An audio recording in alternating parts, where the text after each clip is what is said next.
2 മണിയായപ്പോഴേക്കും എൻ്റെ തൊട്ടടുത്ത വീട്ടിൽ എൻ്റെ കൊച്ചപ്പൻ്റെ പയ്യൻ ഇവിടെ ഓടി വന്നു. രവിച്ചേട്ടൻ്റെ വീട്ടിൽ ഇങ്ങനെ മണ്ണിടിച്ചിലുണ്ടായി. ഞങ്ങൾ ചെന്നപ്പോഴേക്കും ഈ ഇതിന് നല്ല ശക്തമായ വെള്ളമൊഴുക്കാണ് ഈ ഉരുൾ വന്നിടത്തോടെ.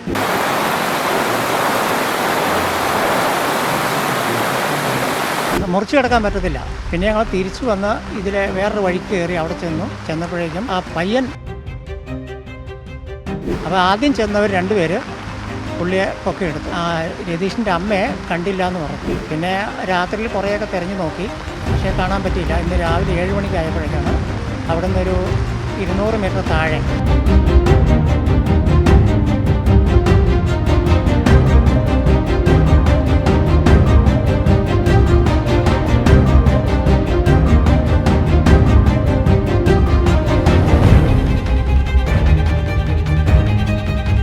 നമസ്കാരം. കഴിഞ്ഞ രാത്രിയിൽ തുടർച്ചയായി പെയ്ത മഴയിൽ തൊടുപുഴ, കൊടയത്തൂർ, അടൂർ മലയിൽ വലിയ ഉരുൾപൊട്ടലാണ് ഉണ്ടായത്. ഞാനിപ്പോൾ നിൽക്കുന്ന ഈ സ്ഥലത്താണ് ഉരുൾപൊട്ടൽ സംഭവിച്ചത്. ഇവിടെ ഒരു വീടുണ്ടായിരുന്നു. ആ വീടിൻ്റെ 3/4 ഭാഗവും ഈ ഉരുൾപൊട്ടലിൽ ഒലിച്ചുപോയി. ഈ വീട്ടിലുണ്ടായിരുന്ന സുമതി എന്ന വീട്ടമ്മ ദാരുണമായി മരണപ്പെടുകയും ചെയ്തു.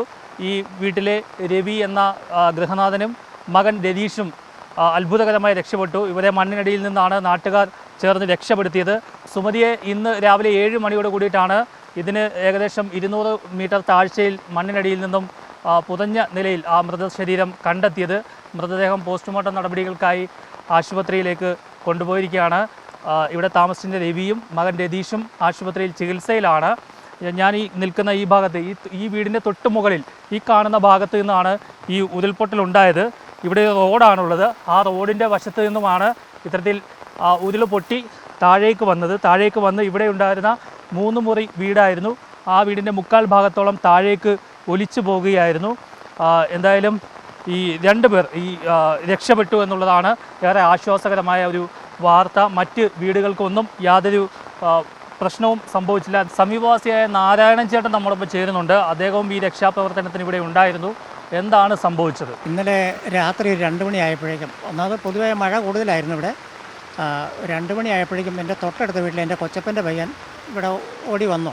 ഇങ്ങനെ മുകളിൽ രവിച്ചേട്ടൻ്റെ വീട്ടിൽ ഇങ്ങനെ മണ്ണിടിച്ചിലുണ്ടായി, അത് നമുക്ക് പോകാമെന്ന് പറഞ്ഞു. ഉടനെ ഞാൻ ഭാര്യയും കൊച്ചും ഉണ്ടായിരുന്നു. കൊച്ചിനെ അവരെ മാറ്റി നിർത്തിയിട്ട് ഞങ്ങൾ ചെന്നപ്പോഴേക്കും ഈ ഇതിന് നല്ല ശക്തമായ വെള്ളമൊഴുക്കാണ് ഈ ഉരുൾ വന്നിടത്തോടെ. മുറിച്ച് കിടക്കാൻ പറ്റത്തില്ല. പിന്നെ ഞങ്ങൾ തിരിച്ചു വന്ന് ഇതിലെ വേറൊരു വഴിക്ക് കയറി അവിടെ ചെന്നപ്പോഴേക്കും ഇങ്ങനെ വല്ല ആ പയ്യൻ ഇതിനകത്ത് ഉൾപ്പെട്ടായിരുന്നു. 3 പേരിൽ ഈ രവി എന്ന് പറഞ്ഞ അദ്ദേഹത്തിൻ്റെ മകൻ, രതീഷ് എന്ന് പറഞ്ഞ പയ്യൻ ഇതിൻ്റെ ഉള്ളിലായിരുന്നു. വീടിനകത്തല്ല, ചെളിയിൽ പോയായിരുന്നു. അപ്പോൾ ആദ്യം ചെന്നവർ 2 പേര് പുള്ളിയെ പൊക്കിയെടുത്തു. ഈ രതീഷിൻ്റെ അമ്മയെ കണ്ടില്ല എന്ന് പറഞ്ഞു. ഉടനെ സുമതി 70 വയസ്സോളം പ്രായമുണ്ട്. പിന്നെ രാത്രിയിൽ കുറേയൊക്കെ തിരഞ്ഞു നോക്കി, പക്ഷേ കാണാൻ പറ്റിയില്ല. ഇന്ന് രാവിലെ 7 മണിക്കായപ്പോഴേക്കാണ് അവിടെ നിന്നൊരു 200 മീറ്റർ താഴെ പുത്തമ്പറമ്പിൽ ജോൺ എന്ന് പറഞ്ഞ ആ ചേട്ടൻ്റെ വീടിൻ്റെ അടുത്ത് വെച്ച് മണ്ണിൽ നിന്ന് കിട്ടി ചേച്ചിയെ. അങ്ങനെയാണ് ഇതെനിക്ക് പറയാനുള്ളത്. ഇവിടെ ഇങ്ങനെ ഒരു വർഷങ്ങളായിട്ട് ഇവിടെ ഇങ്ങനെ ഉരുൾപൊട്ടലിൻ്റെ അങ്ങനെ യാതൊരു പ്രശ്നങ്ങളും ഇല്ലാത്തൊരു മേഖലയാണ്. പക്ഷേ എന്താണെന്ന് നമുക്ക് പറയാൻ പറ്റത്തില്ല. ഇപ്പോഴെന്ത് സംഭവിച്ചോ? ഇത് യഥാർത്ഥത്തിൽ മണ്ണ് കട്ട് ചെയ്ത് പോകുന്നതാണ്. അത് ഉരുളായി മാറിയതാണ്. ഉറവിൽ വന്നിട്ടേ അങ്ങനെയാണ് ഇത് ഉണ്ടായിരിക്കുന്നത്. വേറെ വീടുകൾക്ക് എന്തെങ്കിലും പ്രശ്നമുണ്ടോ? വേറെ വീടിന് അവിടെ തൊട്ടടുത്ത് പുത്തമ്പറമ്പിൽ ജോൺ എന്ന് പറഞ്ഞാൽ അദ്ദേഹത്തിൻ്റെ വീടിൻ്റെ മുറ്റത്തേക്ക് മണ്ണ് വന്ന് കയറി കിടപ്പുണ്ട്. അതിപ്പോൾ JCB ഒന്നെങ്കിലും മാറ്റാൻ പറ്റുള്ളൂ. ഇവിടെ ഒരു വീടിൻ്റെ തെക്ക് വശത്ത് മണ്ണിടിഞ്ഞ് കിടപ്പുണ്ട്. പക്ഷികല്ലെ വിഭാഷ് എന്ന് പറഞ്ഞ അദ്ദേഹത്തിൻ്റെ KSRTC ജീവനക്കാരനാണ്. അവരെല്ലാം ഇവിടുന്ന് മാറി, അവർ സ്വന്തക്കാരുടെ ഭവനങ്ങളിലേക്ക് മാറി. പിന്നെ താഴെ ക്യാമ്പ് തുടങ്ങിയിട്ടുണ്ട് അവിടെ നമ്മുടെ CMS LP സ്കൂളിൽ. അപ്പം അവിടെ കുറച്ച് പേരൊക്കെ മാറുന്നുണ്ട്. പിന്നെ ഞങ്ങളൊക്കെ ബന്ധുക്കാരുടെ വീട്ടിലേക്ക് മാറും. ഇപ്പോഴും മഴ ശക്തമായതുകൊണ്ട് വൈകുന്നേരത്തോട് മാറും ഞങ്ങളെല്ലാവരും. ആരൊക്കെ വന്നു ഇവിടെ?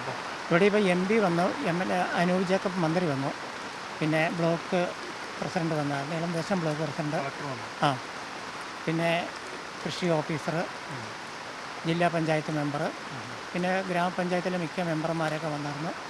പഞ്ചായത്ത് പ്രസിഡന്റ് ഈ ബോഡി കൊണ്ടുപോയ അവിടെ ഹോസ്പിറ്റലിലാണ്. അതുകൊണ്ട് അവർക്ക് വരാൻ ഒത്തില്ല. എന്തായാലും സ്ഥലം MP യും മന്ത്രിയും അതുപോലെ തന്നെ ജില്ലാ കളക്ടറും ജനപ്രതിനിധികളും എല്ലാം ഈ സ്ഥലം സന്ദർശിച്ചു. ഇവിടെയുള്ളവർ കരുതിയിരിക്കാൻ പറഞ്ഞിട്ടുണ്ട്. എത്രയും വേഗം തന്നെ ഇവിടെ നിന്ന് ബാക്കിയുള്ളവർ മാറി താമസിക്കണം. ഇനിയും ഉരുൾപൊട്ടാൻ സാധ്യതയുണ്ട് എന്നാണ് മനസ്സിലാക്കുന്നത്.